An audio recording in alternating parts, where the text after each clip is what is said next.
You're listening to Whoa! Potluck.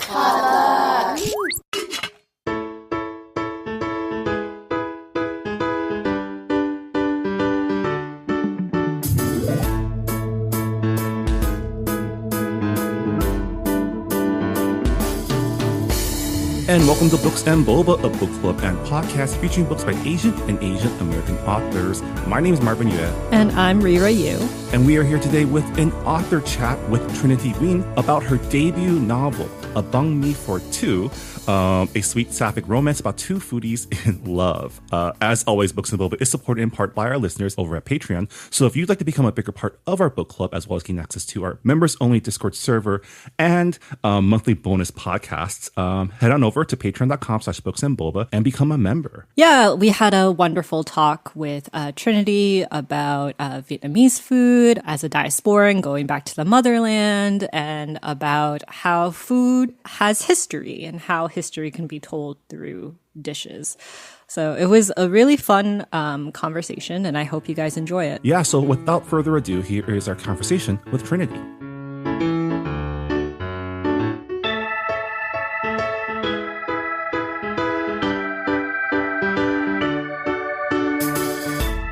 And we are here with Trinity Nguyen, the author of Bang Mi for Two, a sweet sapphic romance about two foodies in love in Saigon.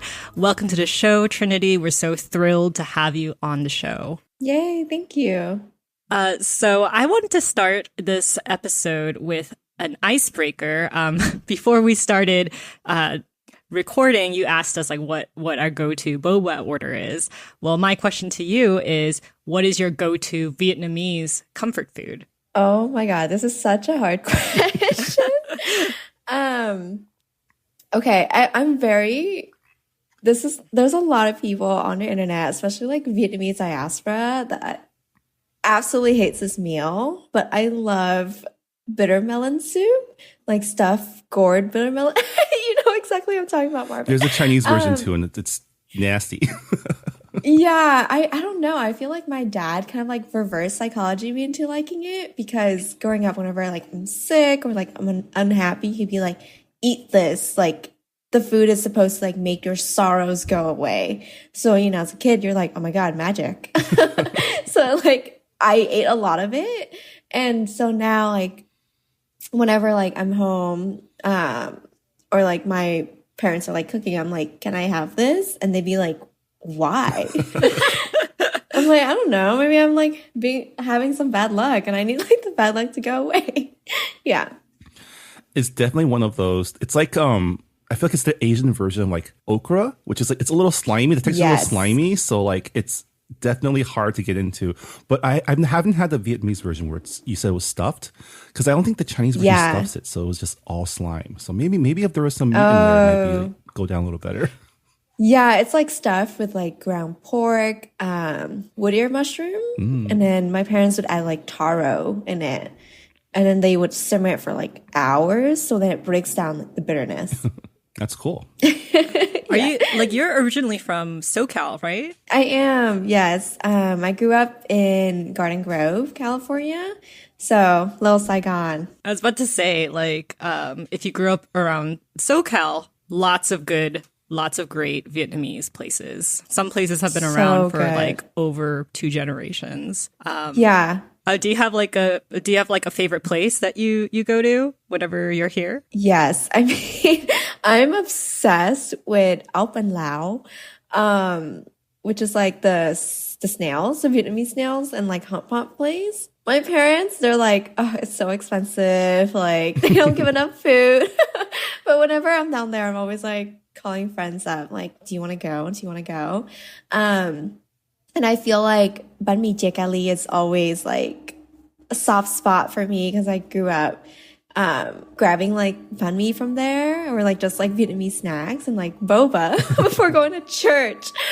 So yeah, like I love like the mom and pop shops, and of course there's so many like new age like Vietnamese fusion restaurants now, and they're all owned by like Key Concepts for some reason.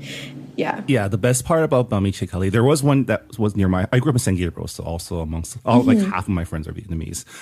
The best part about bami chikali, which the one near me closed, which is sad, is they had like the buy two get one free deal. So it was the best for like broke high school kids to just go and like have a full meal. Yes. And I remember the one where I grew up, they'd be like, buy something and get like a free boba. We were like, oh my God, deal. Yeah. This is in the before days of when boba was like, boba is now like $6-7, and you don't even get like actual tapioca balls with it. We were talking about this before recording, but yeah, there was a time when boba used to be like 99 cents, and that's crazy to think about it now. Yeah, and now it's like pudding, extra like 50 cents. Yeah. Yeah. I mean, this is a food podcast now. We've transitioned over because I mean, Marvin is like such a huge foodie. So yeah, like I feel like half the time we do end up talking about food on this show. I am curious, since we're on hot takes, and because I've never gotten a definitive answer. I'm sure there isn't one, but as someone who wrote a book around Vietnamese food and is probably an expert, what's your take on sauce in pho? In the broth or on the side? You know, that's actually a very like northern Vietnamese versus southern Vietnamese thing. It's so fascinating. Because in the north, for the pho, like no sauce at all. The only thing they also put egg in their pho in the north, and pepper, like just black pepper. And in the south, like they just douse it in sauce. So I was born in Saigon, so like southern Vietnam, and my dad is very much like a southern Vietnamese man. So he'd be like, no, this is how like you eat the pho. Like, you put all these leaves in, all these herbs, and you like douse it in sauce. And I didn't like realize that until I grew up, and my mom's side of the family is from the north, and she was like, no. Like, if the broth is good, then you don't need to add all the sauce into it. But I guess, like, it's just out of, like, practice. I don't know, like, tradition now with my dad. Like, I still add sauce in the broth. But I will say if the broth is really good, then it's, like, maybe a teeny bit of sriracha and hoisin. Yeah. Yeah. That's interesting. That makes sense, because when I grew up, I'm assuming most of my friends in high school were from the South because we all put our sauce in the broth. But when we went to college, I got yelled at for doing that. So... Yeah, it's really interesting. But I want to get into your publishing journey, Trinity. So you wrote your debut novel during your undergrad studies at the height of the pandemic through Zoom University. So I'm curious as to, like, were you always drawn to creative writing, or was it like a hobby that kind of developed as a result of the pandemic? I would say it was both. So I guess like when I immigrated to the US around like when I was like 9, books and especially young adult novels were like something that really helped me learn English, because I was not very much like a conversational kid. Like dialogues were really, really hard for me in school. And I was like put in, English as a second learner classes. And I just read a lot of books, a lot of like, even like the Grimm fairy tales, Percy Jackson, a lot of like middle grade novels at the time. And then I started like having this idea of like writing in my head, but I wasn't very eloquent with words yet. And it wasn't until around high school that I developed like, okay, like I want to write something. And I really loved my English classes, which is kind of like stereotypical for writers, but I loved my English classes. And I wrote a lot of fan fictions. It's so embarrassing. I even wrote a freaking like Pride and Prejudice fanfic. And I still have fan fictions up on like AO3 to this day that still gets like likes. And every time someone likes it, I'm like, this is a reminder of the past. Yeah. So I've always been like, kind of like a fangirl, in different like stan culture and writing things. But I didn't develop like my own fictional world until the pandemic, Zoom University. And that was when I met people on Twitter and just online in general, and this community of people who read a lot, and people are like, hey, like I'm doing national like writing month for November. Do you want to join? And I'm like, okay, why not? I'll start writing something. And it just so happened that is my debut, like my first work is A Banh Mi for Two that came out of that. Yeah, I mean, you talk about being part of fandoms and how, like, you wrote Pride and Prejudice fan fiction. This is sort of like coming together for me. You used to run a book blog called Allegory of Words. So I'm curious as to like, how is that switch moving from like a reviewer to like an author who has to be reviewed by readers? Yes, I'm so glad you asked this question because I don't think anyone really like asked me this question. First of all, I took down a blog because I was like, or I don't know if it's still up. I actually don't remember. But of course, like it's so complicated because people are now like coworkers in a way. So all the reviews that were not 5 stars, I was like, all right, gone. Made a completely new Goodreads account because I don't want my digital footprint to come back and bite me. And it also, at the same time, it gave me a sense of like understanding of how reviewers are in the space because I don't go looking for like what people are saying. I don't like to intrude in the space. And, you know, if someone tags me in a review and it's not like glowing or anything, I'm like, that's fine. Like I'll scroll away, like I'll look away. But it is really strange to have like that full circle moment from being a reviewer to now having people reviewing my work. Yeah, so you know all of our struggles of like getting advanced copies and yes, having it kind of like pile up and be like, when am I going to get through all of these? Am I ever going to finish reading these before the books actually come out traditionally? Yes. And it's so funny because I still have the Allegory of Words Gmail account. And the other day I got like an email that was like, hey, you're on our mailing list. Like, do you want this book? You should post on your blog. And I was like, oh, that is so awkward. I don't do that anymore. But I will take the free book. Yeah. I mean, I'm sure you get a lot of free books as an author now because there's a lot of peer reviewing, right? Not yet, I don't think, because I'm not out yet, like released yet. So yeah, but hopefully in the future. Yeah, so let's move on to your debut book, A Banh Mi for Two. Can you just give us a short elevator pitch for those who have not heard about the book?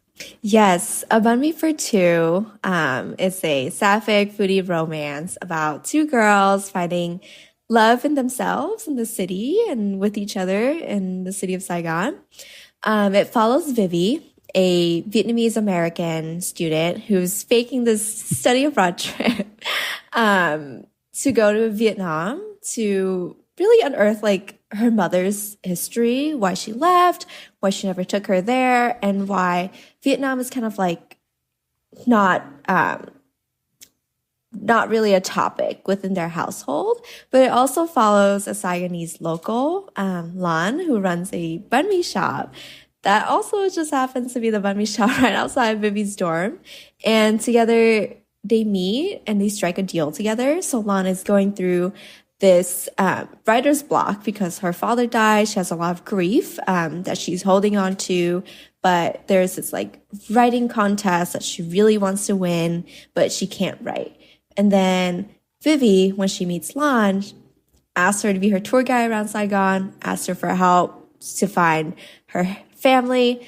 And in return, Vivi will help Lan write.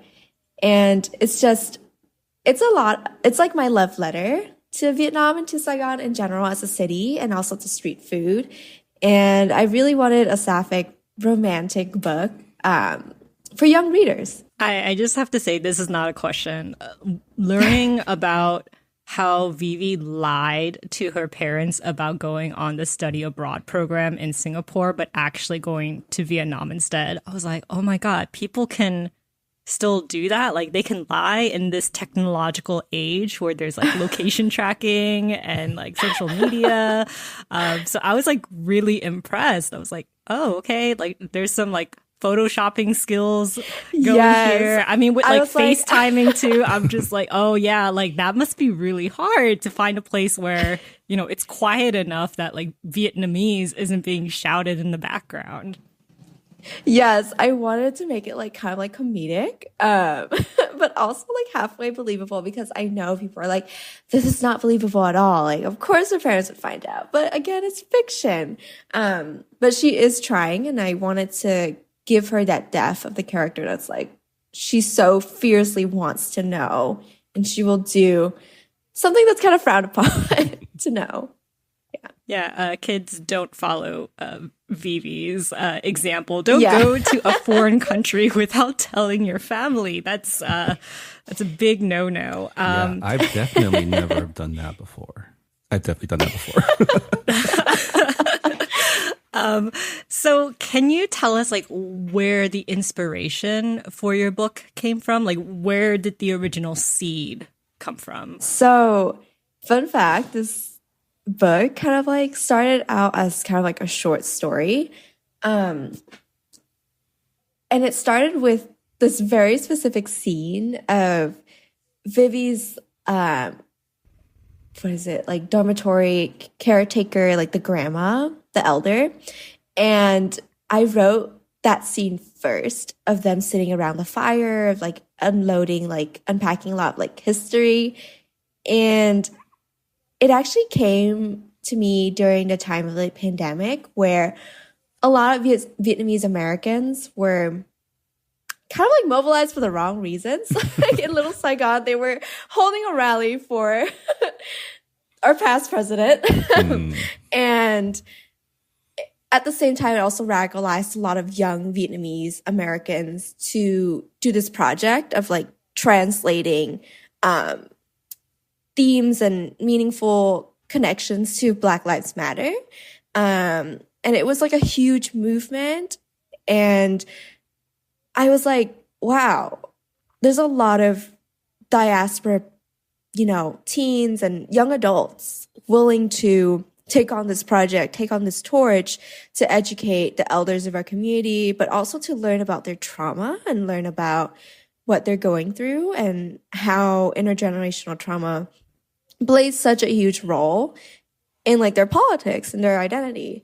So this book started out like with that kind of like short story thematic and how I wanted the conversation between the older generation to the younger generation. And it was very dark. It was a lot of like history dumping.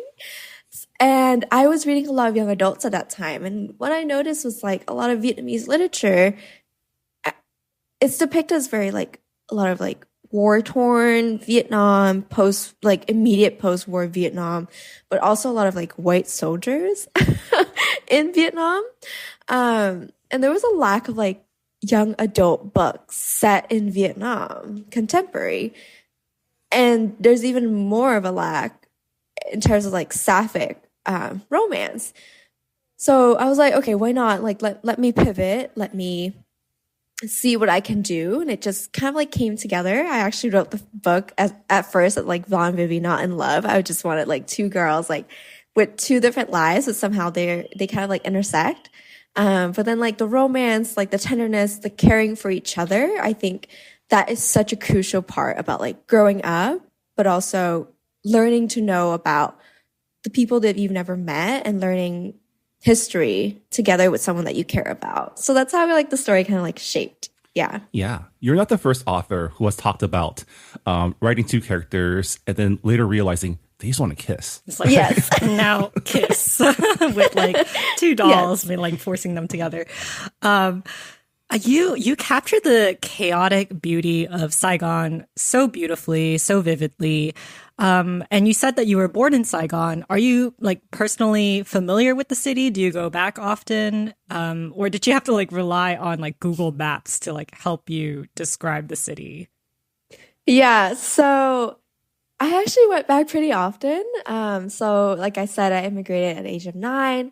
And then when I was 10 or like the summer after, my mom and dad were like, do you want to come with your grandma back to go visit Vietnam? I was like, hell yes.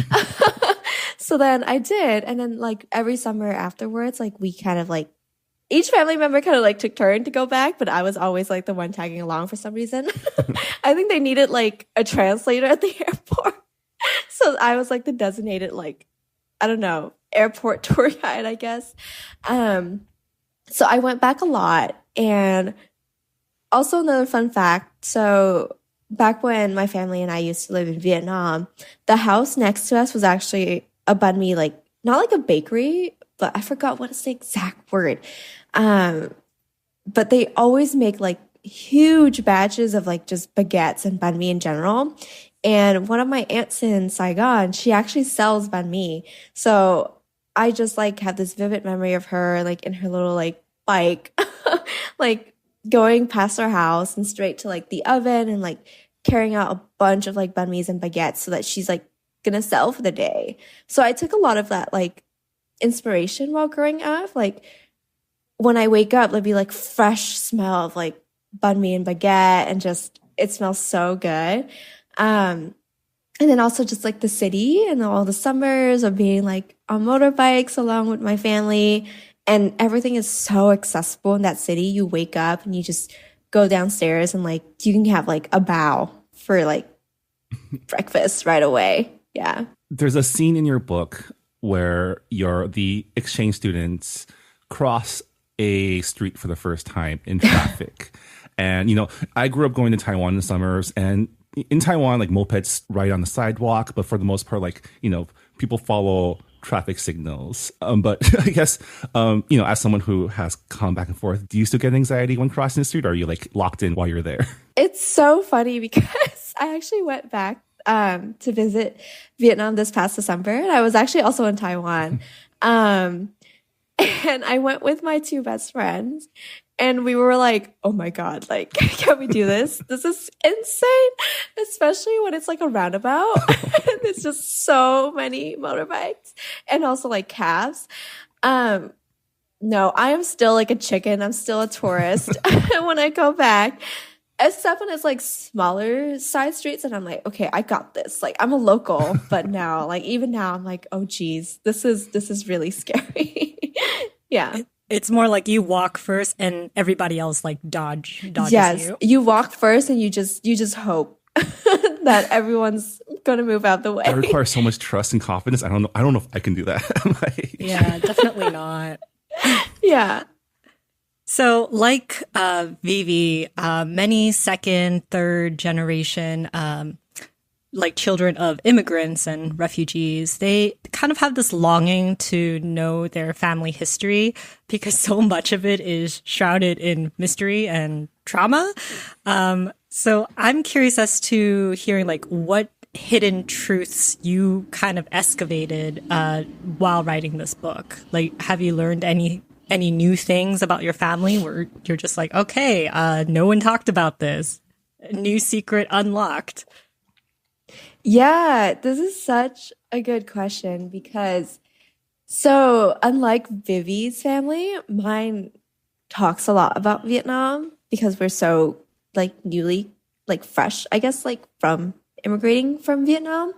But in terms of history, there were so many things that I didn't connect the dots until I started writing the book, and that like kind of like blew my mind. So for example, when I was young, I do remember my grandpa having to get surgery, and he was just like out of commission for a couple of weeks. And I was a kid. I didn't really understand why. And so I started writing the book. I started like talking with my family more. And I realized that my grandpa was part of the Southern Vietnamese army, and he was, I don't know what specific rank he was, but I think he was like a general or something. So he did end up having to go to re-education camp after the war. And the surgery is because he had a bullet in his shoulder blade that he carried with him for like decades, which is like really crazy. But yeah, like that history, like I never knew. I never put it together until I started writing a book, started like doing a lot more research, started talking to my parents. And to me, I was like, wow, this is so fresh, so recent. Because when we talk a lot of like diaspora, when we talk about the war, it's like, oh, in remembrance, history. And when you indicate the word history, you think about something so far away, but the generation is still living with us. Like they're still alive. And it's just like insane to me. Yeah. So your book explores a unique experience for descendants of diaspora in that the culture that they grew up with is kind of like a time capsule of like the culture that their parents brought with them. And experiencing that culture shock going back and realizing that time kept moving for the homeland even after their family left. Can you talk to us about like when you first realized about that phenomenon and how you wanted to portray that in your story? Yeah, I have to credit this to my dad because my dad actually didn't want to go visit Vietnam until I was like, gosh, like 16, 17 in high school. And then when he was there for like a month, and I remember like all the stories and like all my family there, and they're like, oh yeah, like he just took like the motorbike, he just like went everywhere, like did whatever he wanted. But then when he came back, we were like, oh, like did you like it? Like, do you see yourself like, retiring there? Like, do you see yourself, moving back? He was like, no, it changed too much. I don't like it anymore. So, and then like that has always stuck with me. Because I think as a kid, when I came back like every summer, I was like, okay, like I saw myself changing along with the city, with the country. But for him, he must have been like, oh my God, where are all these changes coming from? And I think a part of him really felt, that distance. So I really wanted to capture that in the book, that how a lot of older Vietnamese immigrants, even when they visit, they just don't feel that same place, that same community that they've known. And I also had that moment in December when I went back to visit my old family house, which is now my aunt's, and this little park where I used to like fly kites around, bike around, it turned into like a development full of like apartment buildings. Like the river got a lot smaller, and it also got a lot stinkier. So it's like, wow, like things move on, even if you're not there. Yeah. Yeah. Yeah. I'm not Vietnamese, but I can definitely relate as like a Korean American because like during my parents' time in Seoul, like it was a totally different city as to now. Like everything is so technologically advanced, and like I thought it was really interesting that like Vivi's mother was like, Vietnam is a dangerous place. Like, don't talk to strangers. And it's like, what are you talking about? Saigon, Saigon is like this metropolis. There's like like it's very convenient. Everybody is like, yes, yeah, it's like kind of welcoming. So it is like an experience that a lot of diasporans have, and we kind of see that reflected in I guess like the Koreatowns, Chinatowns, and little Saigons in America. It's like time froze. It's like the Vietnam, the Korea that like our parents brought with them. So yeah, like it's interesting like how that works as like a time capsule. Yeah, I think it's just so fascinating as well because when we're talking about like these time capsules, it's like who is going to inherit them and who is going to continue, this change. And as we see with Little Saigon, so many like fusion, things are opening up for like new age, like hip Vietnamese organizations even, or like restaurants, coffee shops. A lot of coffee shops opened up in Little Saigon and like Orange County in general. And I think it's just really cool because now like Little Saigon's like hip. I'm like, it was not hip when I was growing up. It's always cool to see like a new, let's say like not a franchise, but a new store of like a beloved like mom and pop shop opens. Yes. And you can tell this one is run by the son or the daughter of the original owners, right? Because it's a little bit hipper. They serve craft beer. Like there's just like something a little more hip. Yeah. And I don't know, like it just drives so many like traffic into the area, and you're like, oh my God, like this used to be like a pocket full of people that look like me, and now it's just everyone. It's really cool. Yeah. Yeah. That's when you have to go on Yelp and look at like the 3-star Yes. mom and pop shops and like, okay, like people are saying the food is good, but the service is bad, meaning that the food is extra good. So I agree. Yeah. When they're like, wait time's a little too long, I'm like, sign me up. Yeah. Another thing that you explore in your book is the filial piety that exists in our communities, right? Like both of your characters, Vivi and Lan, experience it in different ways. Like Vivi feels guilt for lying to her parents, not doing what they want her to do, and going to Vietnam. And Lan feels like immense pressure to take care of her mother after her father passes away, and puts her own ambitions aside. What inspired you to take this on as a theme? Yeah. I also wanted a different twist, I guess, on like the filial piety narrative, because I think so often it's about like Asian Americans having to go to like professional schools, like graduate programs, having to provide for their family. But it's so real because a lot of people are struggling with that, and a lot of people grew up with that narrative. But for Lan, I think that I wanted to also highlight her isolation, her loneliness, with her grieving her father and the distance that she feels with her mother. Because when you grieve, I think a lot of it is you feel so much by yourself. And I think like as a child, or she's still a kid, like she's still a young adult, she still like doesn't realize that like she has people and she can grieve together. And then with Vivi, I don't know, I just really wanted to write her as this like chaotic little like student being like, okay, you know what? I can make this happen.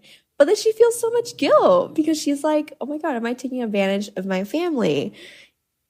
But then she really wants to explore the world. So those are like the common like young adult beats that you see in novels all the time. It's like a young girl wanting to break out, wanting to explore, wanting to have freedom. But then I really wanted to tie that all in together with like the Vietnamese culture and tradition of like putting your family first, be able to provide for them, be able to be there for them. But then what does it come with, at what cost? And I really had like such a fun time exploring that through both Vivi and Lan. yeah, I have to say Vivi is like the golden retriever out of the two, and Lan is like the grumpy type and like the grumpy black cat. Yeah. Yeah, like you talk about like you talked shortly about grief, but I think Vivi is going through a grief that a lot of diasporans go through, where you kind of look at the alternate life that you could have had if like your parents had never left the country, and it's like, oh, I could have had like more family growing up. I could have grown up like not as estranged from my parents. Like we could have like I maybe I would have been more fluent in my language. And there's like this grief for that loss of life. Was that something that I mean, you kind of like answered it earlier, but like, is this something that you like related to, or did you have like friends that were going through that and you were like, oh, okay, I definitely have to put this into the book? Yeah, I think like it's so common, because I grew up in Little Saigon, all my friendships are basically, other Vietnamese kids or like other Asian kids or even like Hispanic kids as well. And it's so interesting as well because all of our parents, they're all immigrants. Like they're all from immigrant households. And of course, like all these conversations always comes up like, would life have been different if our parents stayed? And when you're younger, your head's kind of like played by these ideas of like, oh my God, like life would have been so much more dangerous. It would have been so much harder. But then as I grew up, I'm like, I don't know, like maybe I'd be like, I don't know, studying engineering in Vietnam. Maybe I'd have different interests because I wouldn't know English. I wouldn't really know like fandoms. I wouldn't really know fan fictions, or maybe I would. Like, we just don't know. yeah, it's just like this loss of a life. And I think I also inhaled a lot of diaspora literature while writing the book. There's also that is such like a common thread. So like Ocean Vuong, Korean H Mart. Yeah, just mourning the life we never had, which is such a fascinating concept. But also like everything everywhere all at once, like all the lives that we would lead or all the lives that we wish we had. Yeah, I just wanted to like compartmentalize that little theme and put it into the book, even if it's not as fleshed out as like a literary fiction novel. Yeah, I think you did a great job. Thank you. Your book also highlights how a country's history can be told through food. Vietnam was colonized by the French and the Japanese, and it reflects in their food. Like colonization can influence a dish, but said dish can transform into its own thing. Were there any like food origin stories you were surprised to learn about in your research? Yes. I mean, the banh mi is kind of like the obvious one, but the pho, I was like, what? This thing is French? Or not French, but like originated from like a French beef stock soup. And then of course, because Vietnam was under Chinese imperialism for so long, there's so many like crossovers. So we have our own version of like Hainanese chicken. We have our own version of curry as well. That's kind of like very similar to like sweet Japanese curry, but also as like a crossover with beef stew. I don't know. It's so fascinating. But other than that, like just the borrowing from different cultures around Southeast Asia. Like for example, we have our own version of halo halo, and I thought that was like so cool. I was like, what? Yeah, we have our own version of like pad thai. And to me, it's like, okay, like there's a lot to be told in terms of like food and how people use food as a vehicle to tell their own history about where they came from, how they immigrated, and how food kind of like moves through history. Yeah. I remember when I was growing up, one of my best friends, his mom was Lao Vietnamese, and we would have like Vietnamese curry at their place. And so for the longest time growing up, that was my curry. So like when I first had Japanese curry, that's so like, why is this so thick? Like, is the curry soupy? Yes. Yeah. Yeah, agree. And also, so my best friend from college, she's also Lao. And I've never had like Laotian food before I met her family. And I would, come visit her family all the time. And I was like, oh my God, fish sauce, garlic, like, this is so similar to what I grew up eating, and like sticky rice. Yeah, it's just like really cool to me how like everything kind of like comes from somewhere. Yeah, for food. And I do appreciate your little aside in the book where it's something that I like. I think reading diaspora literature, like it's always cool when people point this out, and it's something that I am always reminded of. Is just like before the Europeans even got to Asia, Chinese were colonizing everywhere. Like there's a reason why like every single like upper class of like Southeast Asian countries, they're probably Chinese, right? Yeah. Yes. I thought it was really funny how like whenever Vivi's mom would call her like through FaceTime, like her mom was like, oh, have you eaten? Like, what did you eat? And she's like, crap. What are some Singaporean dishes? And she keeps saying, oh, I ate wonton soup. I'm like, girl, I'm pretty sure you could get away with saying Vietnamese food. And it's just like, oh, just the Singaporean version of. Yeah. Yeah. So I thought that was like really funny when I was reading it. Yeah, it's I do admit, like I had to text my friend in Singapore. I'm like, what on earth? Like I know you guys have a lot of like great food, but like please give me like some recommendations for the novel. And she was like, we have like banh mi's, right? And I was like, I'm sure, but like please, how? Yeah. And also I find it like really fascinating that food that was created during the war, like it was like created out of necessity, right? Like broken rice, Yes. like the grains were broken because there wasn't that much grain, and it's like, okay, well this is how we can survive. But now it's like a culinary, like a national symbol, and we kind of have that in Korea as well. We have like the army stew, and it's like, yeah, Oh, it's yes. just a stew filled with the food that the American soldiers would throw away. And Yeah. now you go to a restaurant and they have that, and it's like so weird. Yeah, and that's also the thing about food is that like when I grew up eating all this food, I'm like, oh, this must have existed like centuries ago. You know?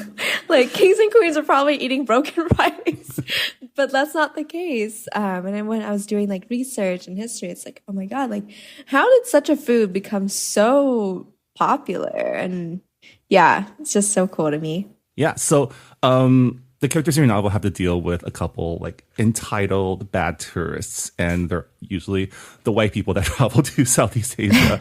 I want to ask what you feel is the best way to be a good tourist when traveling to a new country. What do you think makes for like, because you know the act of traveling is in itself kind of like a form of colonialism, right? So I also Yes. think that American tourists get a bad rep too.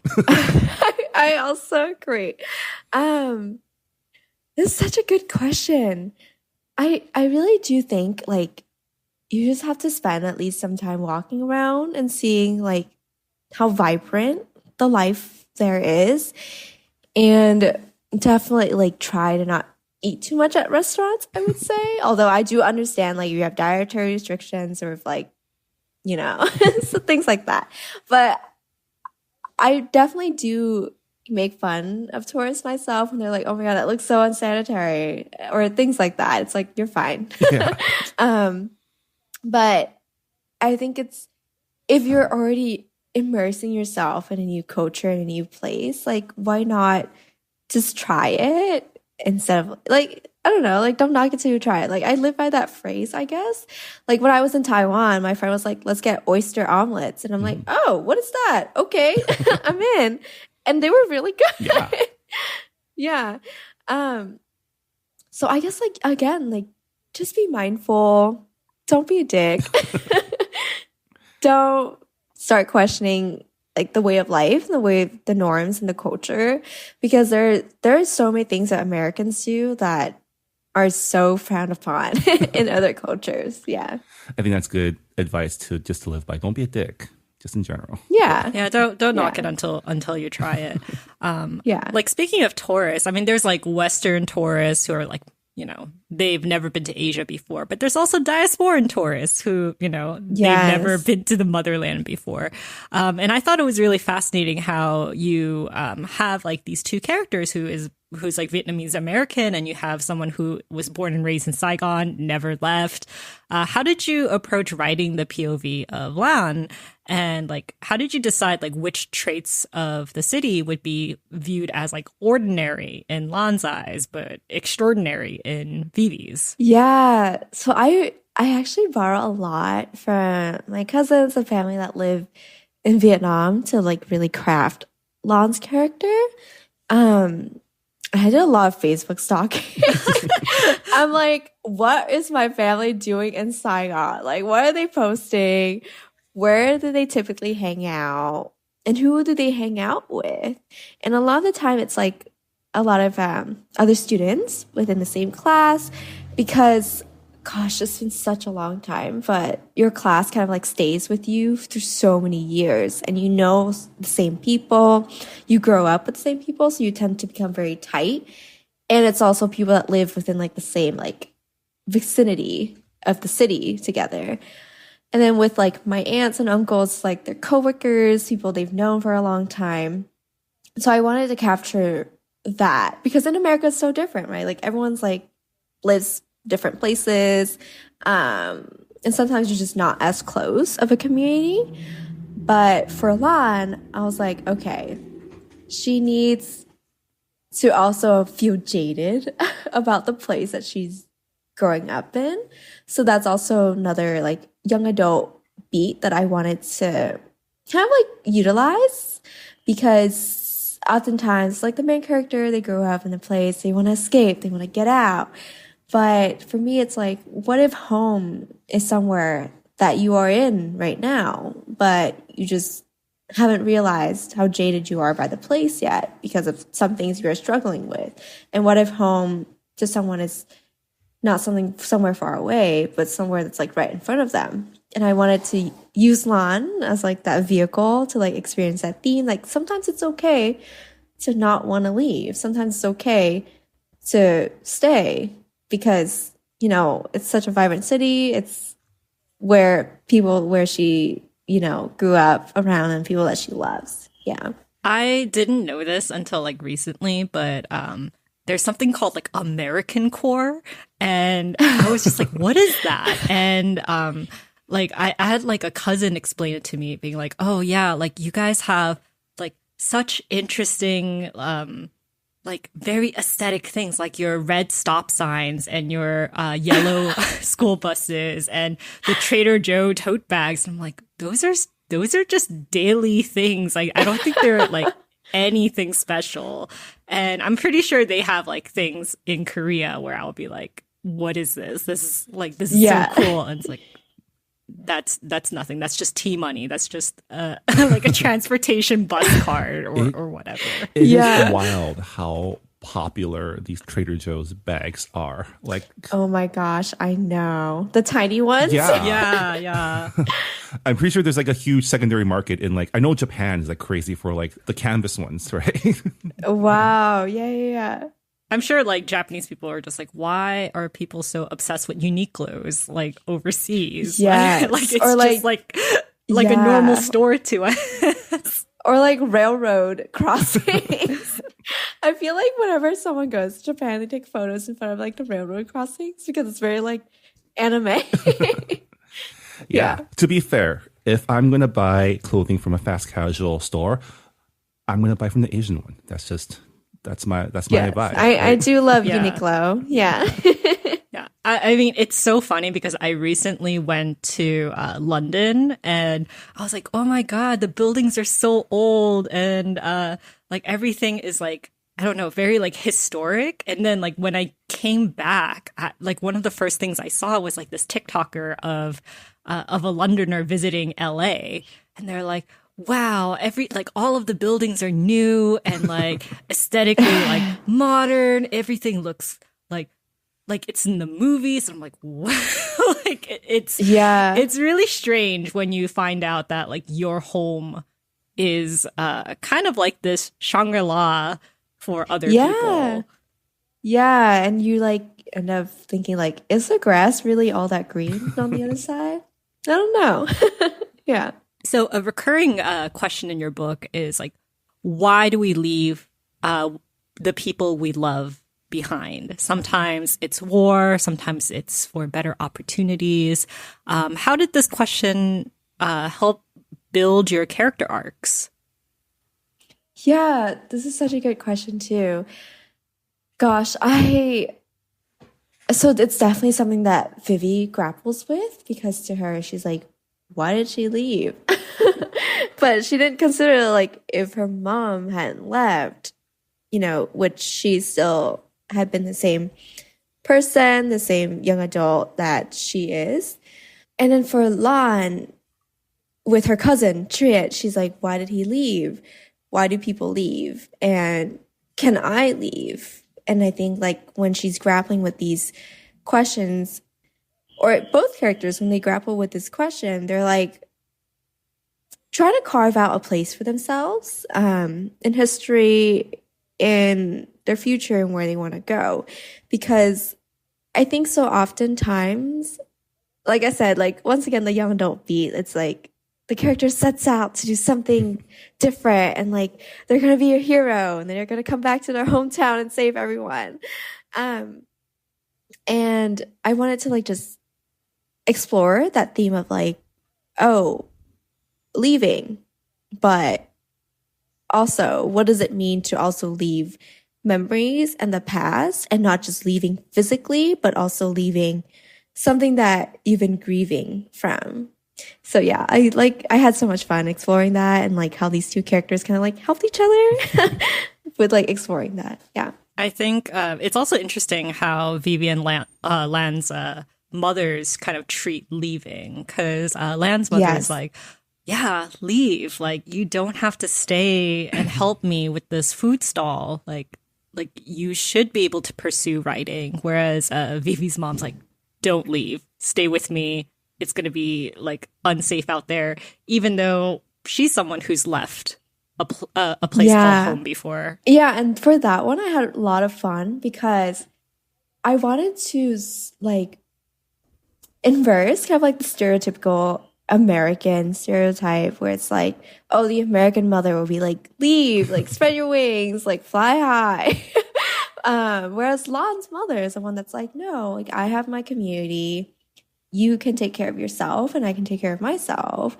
And then Vivi's mother, she's so warped in like all like, you know, the past and like what's had happened that she's like, no, like, you know, the world is not your oyster. You can't run away. Yeah.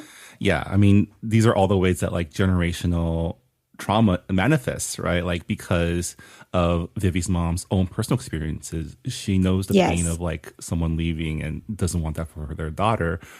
Whereas Lon's mom's like, I don't want you to live this life. You know, you should go and do what you want. And I think that's really cool. It's always interesting to see like different types of parents, different types of parenting, different types of just upbringings being portrayed because, you know, we say this quite often. Asian American experiences aren't a monolith. Everyone has their own unique stories and unique reasons that their families are here. Like our Asian American stories in general are stories about immigrations and like why people left the people they love, right? Yes. So I think it's cool that your story really explores these in a fun way. Yeah, I'm so glad. So we're winding down to the end of our chat, and I have one last, I guess, like fun question for you. So Lan runs, you know, a food blog, a foodstagram, and she is kind of stuck. She has a writer's block. Do you have any tips for people who get into writer's block or slumps? Yes. So my tip is to walk away, which sounds kind of like, I don't know, it sounds like an antithesis, but you just have to like get up and you just have to like go for a walk. For me, what I do is I watch a lot of shows and I start watching a lot of movies and even like opening books. For me, I'm like, okay, how are people doing their own storytelling? How are they writing these scenes? How are they exploring beginning, middle, and end? And then it just like clears my head. And when I come back, I'm like, okay, I understand what to do now. And when I say walk away, it's like, all right, like write yourself like bullet points of where you want the story to be and where you want it to go and future settings and scenes. And then literally just walk away. And I swear it works because I used to be like, no, that would not work until my agent was like, Trinity, I need you to just like literally step like away from this manuscript for like 2 weeks. Like she was like, please take a break because this is not working. And ever since then, I was like, okay, you have to like build in some time for your brain to like catch up and reflect on all the things that you've written and all the things that you were trying to create in your head. And then I swear, it just like fleshes itself out sometimes. Yeah. Yeah. I mean, sometimes creativity, like you just need to wait. It's like a reservoir. Yeah. Like, you know, you kind of have to like wait for the rain to fall to like get enough water. So, I mean, this is a very common question, but what are you working on next? Do you have anything else saved on your MacBook? Yes. So, I mean, at the moment, I'm working on something really fun. It's another young adult novel, also about food. So, like, who would have guessed? But this time, their dynamic is going to be a lot different than Lon and Vivi. I wouldn't say it's like sweet and tender. I think it's more like rivalry and a lot of like a lot more back and forth banter. But I'm really, really excited about it. And yeah, like, I love writing about food and how it comes together as like people's identity and people's struggles and like their upbringing. So I would say this is a more matured book than Bun Me. So I'm really excited about that. And then I also have an adult fantasy novel. Don't know when it will be announced, but we'll see. Yeah. Yeah. Well, congratulations on the launch of your book. When this episode comes out, it would have just launched. So you're probably in the middle of your book tour and everything. It's what a fun story about, two girls falling in love while eating all around Saigon. It's Congratulations. Thank you. Yeah, thank you for reading and for reviewing, for also making the time and inviting me onto the podcast. And that was Trinity Wing. Her debut novel, A Bung Me for Two, is available now at booksellers everywhere, including, as always, the Books and Boba online bookstore. So if you head on over to booksandboba.com and click on our bookshop link, any purchases made there support not only us at Books and Boba, but also your local bookstores. Before we go, just a quick reminder that our August 2024 book club pick is Land of Milk and Honey by C. Pam Zhang, which is a story that follows a chef in the middle of a dystopic future who takes a job at a decadent mountaintop resort and reawakens to the pleasures of taste, taste, and her own body. I have to say, you can immediately tell that this is Marvin's pick because it revolves around food. What can I say? I have a brand. I have a type. You have a brand. But having a lot of fun reading. It's definitely giving a lot of like the menu vibes, like the sinister side of like fine dining and decadence and the horrors of capitalism. But yeah, been having a lot of fun. If you are a member of our Patreon, don't forget to join in our discussion over on our Discord, where we are reading a third of the book every week. But yeah, that'll do it for this episode of Books and Boba. Thank you once again to Trinity Wing for joining us, and we'll see y'all next time. Bye, everybody. Bye. Thanks for listening to Books and Boba. This podcast was hosted by Marvin Yue and Ri Ryu and edited and produced by Marvin Yue. Follow the book club on Twitter and Instagram by going to @BooksandBoba and engage with us on Goodreads on our Goodreads group. You can also check out past episodes of the podcast by going to booksandboba.com and by subscribing to us on your favorite podcast app. Don't forget, you can support Books and Boba and Asian American authors by purchasing books at our bookshop.org account. Check out the link in our show notes and also at booksandboba.com. Books and Boba is a proud member of the Potluck Podcast Collective, a collective of Asian American hosted podcasts featuring unique voices and stories from the Asian diaspora. Learn more about the collective and check out our fellow Potluck shows by visiting the website podcastpotluck.com. Thanks for listening.